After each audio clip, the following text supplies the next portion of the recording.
혹시 여러분도 그런 경험 없으세요?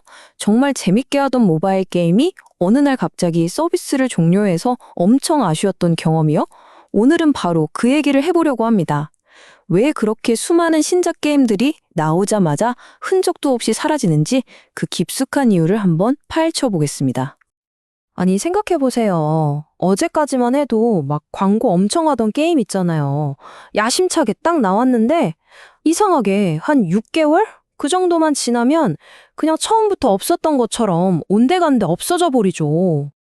이게 그냥 경쟁이 심해서 그래. 이 한마디로 설명될 문제가 절대 아니에요. 사실은 게임이 만들어지는 그 순간부터 출시되고 심지어 우리가 게임을 즐기는 그 방식까지 마치 거미줄처럼 아주 복잡하게 얽힌 구조적인 함정들이 숨어 있기 때문입니다. 자, 그럼 이 거대한 문제의 시작은 어디였을까요? 신호탄에 쏘아 올린 사건이 하나 있었습니다.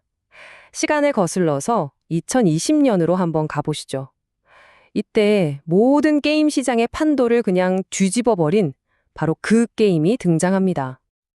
네, 바로 원신입니다. 이 게임의 등장은요, 시장에 정말 거대한 충격파를 던졌어요. 말 그대로 플레이어들이 모바일 게임은 이 정도 퀄리티여야지 하는 그 눈높이를 완전히 저 위로 올려버린 거죠. 그러면서 개발사들은 원하든 원치 않든 엄청난 돈을 쏟아부어야 하는 그런 생존 경쟁에 내몰리게 된 겁니다. 그 결과 업계에는 이런 말이 돌기 시작했어요. 이제 이기려면 부자여야 한다. 이게 거의 주문처럼 되어버린 거죠. 예산은 뭐 말도 안 되게 불어나고 다들 원신의 성공을 어설프게 따라하려고 원신 라이크 게임들을 쏟아냈지만 결과는 처참한 실패의 연속이었습니다. 근데 말이죠. 문제가 단지 이런 외부 경쟁 때문만은 아니에요. 어쩌면 진짜 비극은 바로 개발사 내부, 그 안에서부터 시작되고 있었을지도 모릅니다. 바로 이 망가진 개발 과정 때문에요. 자, 한번 보세요. 많은 게임들이요. 사실상 개발 첫날부터 실패가 예정된 길을 걷기 시작합니다. 이게 왜 그러냐면 일단 재미가 있는지는 나중 문제고 그냥 만들기 시작하는 거예요. 그러다 보면 예산이랑 일정은 딱 고정돼서 바꾸기도 어렵고 외부 협력사들은 괜히 밉보여서 계약 끊길까 봐 문제가 보여도 쉬쉬하죠. 결국 겉은 정말 번지르르한데 알맹이가 없는 재미없는 게임이 세상에 나오게 되는 겁니다. 마치 다들 저 앞에 절벽이 있는 걸 알면서도 멈출 수가 없는 고장난 기차에 올라탄 것 같은 거죠. 바로 이런 과정이 반복되면서 겉보기엔 와, 정말 아름답게 잘 만들었다 싶은데 정작 게임의 생명줄인 핵심 재미가 빠져있는 그런 미완성 제품들이 계속해서 쏟아져 나오는 겁니다. 자, 근데 여기서 이야기가 더 흥미로워져요. 만약에 이 모든 함정을 다 피해서 정말 완벽에 가까운 게임이 만들어졌다고 칩시다. 그래도 마지막에 거대한 벽에 딱 부딪히게 되거든요. 근데 그 벽이 누군지 아세요? 바로 우리 플레이어들입니다. 이게 바로 매몰 비용 효과라는 건데요. 말이 좀 어렵죠? 쉽게 말해서 한번 생각해 보세요.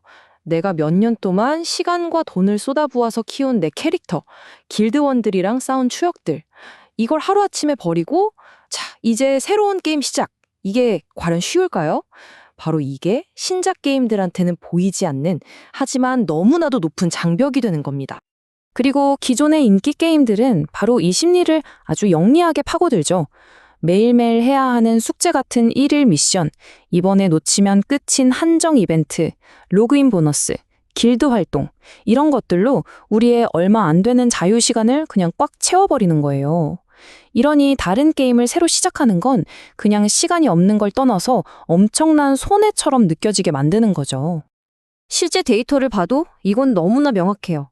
왜 새로운 게임 안 하세요? 물어보면 압도적인 다수가 지금 하는 게임에 투자한 게 많아서요. 라고 대답합니다. 시간이 부족하다는 이유도 크고요. 결국 대부분의 사람들은 애초에 새로운 게임을 찾아볼 생각조차 안 하고 있다는 거죠. 이미 너무 깊이 묵혀 있으니까요. 자, 이제 정말 마지막 단계입니다. 어떤 게임이 이 모든 역경을 다 뚫고 드디어 돈을 벌기 시작했다고 가정해 봅시다. 와, 정말 대단하죠? 하지만 아직 끝이 아닙니다. 진짜 최종 보스가 기다리고 있거든요. 바로 이 모바일 시장에 보이지 않는 아주 잔혹한 경제 구조입니다.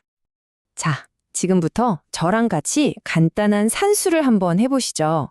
어떤 게임이 정말 대박이 나서 한 달에 매출 1억엔, 우리 돈으로 약 10억 원을 벌었다고 칩시다. 와, 10억. 엄청나죠? 자, 이 10억에서 제일 먼저 뭐가 빠질까요?